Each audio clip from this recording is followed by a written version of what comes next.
ഇന്ന് തന്നെ ഡൗൺലോഡ് ചെയ്യൂ. കാണൂ നിങ്ങളുടെ ഫേവറേറ്റ് ഷോസ്. നമ്മുടെ ബുദ്ധിമുട്ടും ജീവിത സാഹചര്യങ്ങളൊന്നും അവിടെ പറഞ്ഞിട്ട് കാര്യമില്ലല്ലോ. പൈസക്ക് പൈസ തന്നെ വേണ്ടേ? ഞാനൊന്ന് നോക്കട്ടെ. നോക്കട്ടെ എന്ന് പറഞ്ഞാ പോരാ, നാളെ തന്നെ വേണം. ദേ, എന്നെ വെറുതെ ഇനി വിളിപ്പിക്കരുത്. നിങ്ങന്റെ ചെവി കേട്ടൂടെ? അമ്മ എവിടെ പോയിന്ന്? എന്താ മോനെ? അമ്മ എവിടെ ഉണ്ടായിരുന്നോ? പിന്നെ ഞാൻ എവിടെ പോവാനാ? ഞാൻ ഇവരോട് അമ്മ എവിടെയെന്ന് ചോദിച്ചിട്ട് ഇവരൊന്നും വേണ്ടിയില്ല.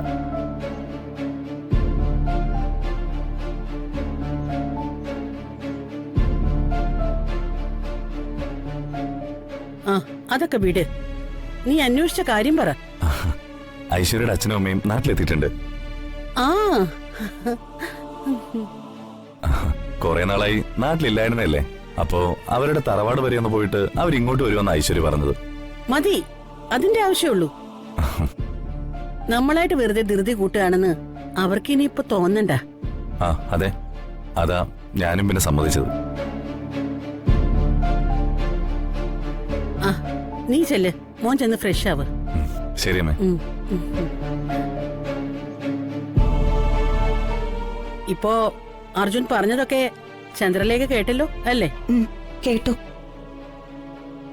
അപ്പോ അതിന്റെ എല്ലാ കാര്യങ്ങളും നോക്കി നടത്തണം. ശരി. അവരിവിടേക്ക് വരുമ്പോ ഒരു കുറവുകളും അവർക്ക് തോന്നരുത്.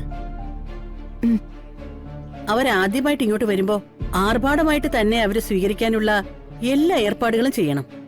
ചെയ്യാം. എന്റെ മൂത്ത മകന്റെ കാര്യ, ആ കാര്യം നടത്താനുള്ള ഉത്തരവാദിത്വം ഞാനിതാ ചന്ദ്രലേക്ക് ഏൽപ്പിക്കുകയാണ്. ആ വെറുതെ ഒന്നും ചെയ്യണമെന്നില്ല. ഈ മാസത്തെ ശമ്പളം കൂടുതലായിട്ട് തന്നെ ഉണ്ടാവും ചന്ദ്രലേക്ക്.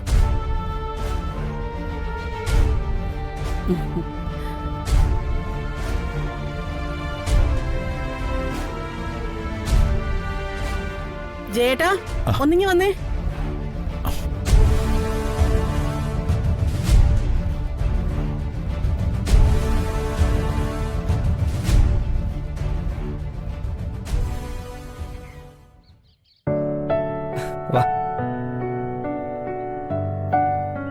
എന്നാ ഞങ്ങൾ ഇറങ്ങട്ടെ.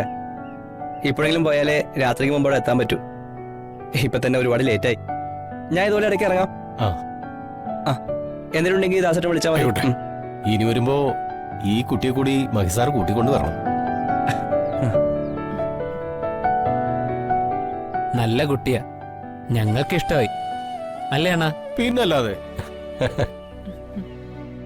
കുട്ടി മാത്രമല്ല, കുട്ടിയുടെ പാചകവും. ഇനി എന്നാണാവോ മോളുടെ കയ്യിൽ നിന്ന് ഭക്ഷണം വാങ്ങി കഴിക്കാൻ പറ്റുന്നേ? അതിനെന്താ, ഇനി ഞാൻ വരുമ്പോ നല്ല തോരനും മെഴുക്ക് വരട്ടിയും പിന്നെ ചിക്കൻ തോരനും ഉണ്ടാക്കി തരാം. ആ, എല്ലാരെയും നല്ലതുപോലെ കഴിപ്പിച്ചിട്ടേ ഞാൻ പോവും.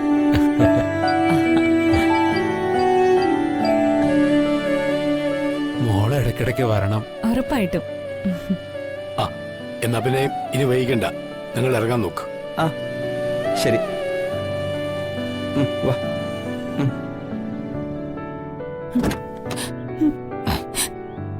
മോൾക്ക് കേട്ടോ.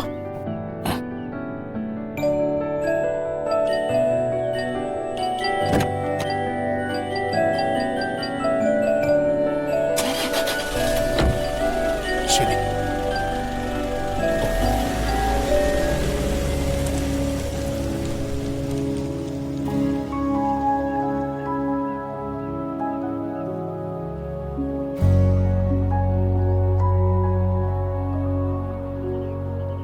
മഹിസാറും കൊള്ളാം, ആ ചിന്നുമോളും കൊള്ളാം.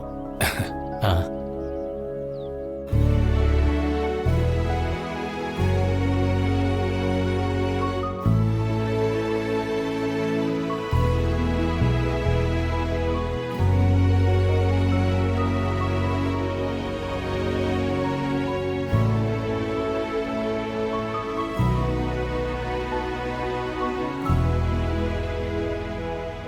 തന്നെ ദാസേട്ടന് നല്ലപോലെ ഇഷ്ടമായ ലക്ഷണ.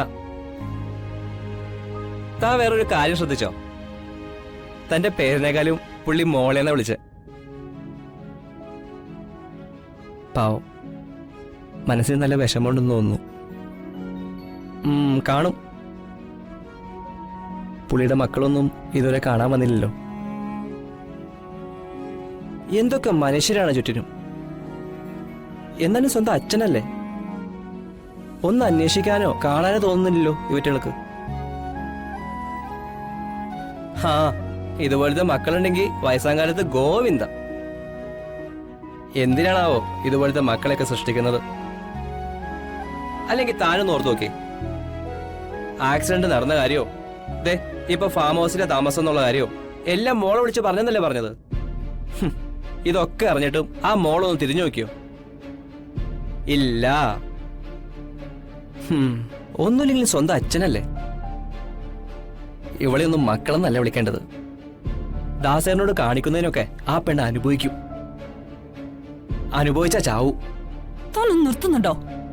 അതിന് സ്ഥലത്തില്ല. ദേ അതല്ല, ഏ കുറെ നേരം ആയല്ലോ ഇരുന്ന് വലിയ ഡയലോഗ് അടിക്കുന്നു. അദ്ദേഹത്തിന്റെ മകൾ വരാത്തതിന് വേറെ എന്തെങ്കിലും കാരണം ഉണ്ടാവും. തനിക്കറിയോ അവരുടെ അവസ്ഥ എന്താന്ന്? അപ്പൊ അവിടെ മിണ്ടാതിരിക്കേ. വെറുതെ ഓരോന്ന് പറഞ്ഞോളൂ.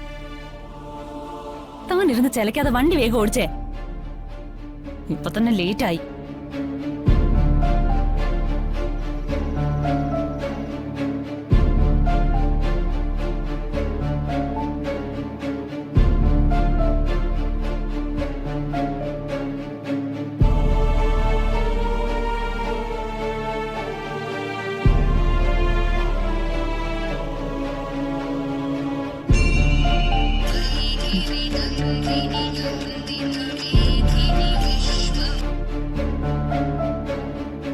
ഹലോ. ഹലോ, നീ എവിടെയാ? അത് ഞാൻ അല്പം ദൂരെയാ. നീ എവിടെയായിരുന്നാലും എനിക്ക് ഏർജന്റ്ലി കുറച്ച് കാശ് ആവശ്യമുണ്ട്. 1-2 ആവശ്യങ്ങളുണ്ടായിരുന്നു. നമ്മുടെ ബുദ്ധിമുട്ടും ജീവിത സാഹചര്യങ്ങളൊന്നും അവിടെ പറഞ്ഞിട്ട് കാര്യമില്ലല്ലോ. പൈസക്ക് പൈസ തന്നെ വേണ്ടേ? ഞാനൊന്ന് നോക്കട്ടെ. നോക്കട്ടെ എന്ന് പറഞ്ഞാ പോരാ, നാളെ തന്നെ വേണം. ദേ, എന്നെ വെറുതെ ഇനി വിളിപ്പിക്കരുത്.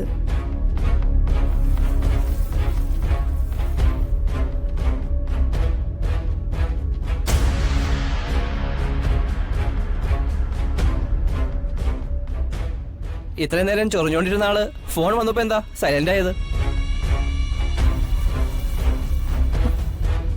ഒന്നുമില്ല.